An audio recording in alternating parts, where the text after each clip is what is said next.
வரலாற்றில் இன்று 1767 ஐக்கிய அமெரிக்காவின் 7வது அரசுத் தலைவர் ஆண்ட்ரூ ஜாக்சன் அவர்கள் பிறந்த தினம்.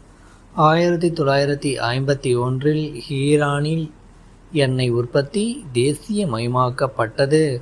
1985 உலகின் முதலாவது இணையதள ஆழ்கலப்பெயர் symbolics.com பதியப்பட்டது.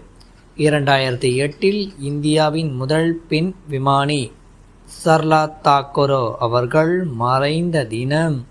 2015 இந்திய விடுதலைப் போராட்ட செயற்பாட்டாளர் நரேன் தேசாய் அவர்கள் மறைந்த தினம். இன்று உலக நுகர்வோர் உரிமைகள் தினம், வேர்ல்ட் கஸ்டமர் ரைட்ஸ் டே.